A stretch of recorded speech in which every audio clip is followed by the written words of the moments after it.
from Donnelly Signature Services. I wanted to hop on with a quick video here.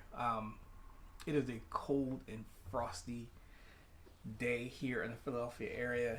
We've been having some weather, like most places around the country, snow and sleet and ice and stuff. So it's been kind of a slower month for the notary business for me, just not being able to get out safely. So I thought I'd hop on, do a quick video about a topic that I know lots of folks worry about, and that's, what if I make a mistake? The fear of making a mistake seems to be the biggest thing that keeps people from getting started. I don't know all the documents. I'm scared I'm going to mess up. If I make a mistake, our signing companies or title companies never going to hire me again. And all of that, it's a real fear to have. I mean, we are working with documents that have to do with, people's financial transactions. Someone said millions of dollars get transferred with the signing of your pen and, the inking of your stamp. So there are definitely important transactions that we're dealing with. But the reality is, if you work in this business long enough, you're going to make mistakes. I've been in this business since September 30th of 2020. So less than a year. I have, I guess a couple hundred signings at this point, and I've made mistakes. And the reality is you're going to have them. And it's how you respond to them is what's going to make the difference. So, perfect example, last week I had a signing where it was a seller side signing. So I was dealing with just the sellers in the transaction who were selling a property that was located somewhere else, and it was a split signing. So the buyers were in another area. So the sellers ended up being 4 men. So the primary contact, his son, and the primary contact's 2 brothers. So 3 older gentlemen and a younger guy.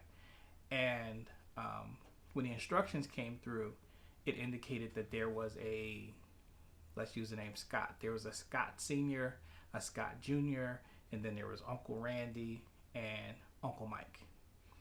And when I did the sign, and it gave me instructions on exactly how to do each person's signature.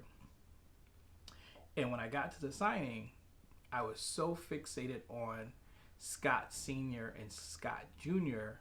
signing properly that I missed the fact that Uncle Mike was not supposed to use his middle initial. So we went through the complete signing. Everything went smooth. It was only about 30 pages in and out. And I get home, I scan everything back, and later at night I get an email from the hiring company. It says, hey, I gave you all these directions, and Uncle Mike signed with his middle initial. And I get it. It wasn't a nice email from the signing company, and I think that immediately kind of set me off, because in my mind, I always go out and try to do the best job that I can for my clients and for the signers. So to kind of get like a nasty email back, of course, that kind of lights off some things in you, and your immediate thought, at least my immediate thought, is to fire back an email. But instead, I took some time, thought it through, kind of set my emotions to the side, and I had to acknowledge the fact that this lady was right. Even though it was an honest mistake and I missed one thing because I was so focused on something else, it still wasn't done properly, right? So now there's an issue with her closing because she's not going to have the documents in time, because I'm going to have to go back and get everything re-signed. And that ended up being what I had to do.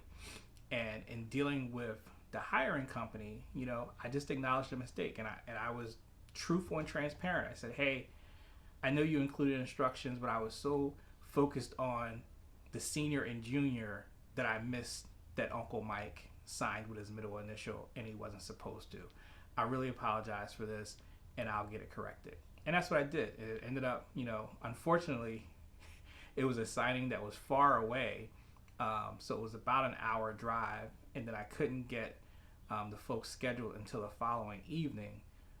So I just kind of lamented over it all night until I finally got a scheduled time for everyone to get back together, and we got the signing done, and everything was fine. And once I got everything re-signed and scanned it back, the lady from the signing company was super grateful, and she told me right away, hey, thanks for getting me these documents. Everything looks perfect. Thanks for the work you did.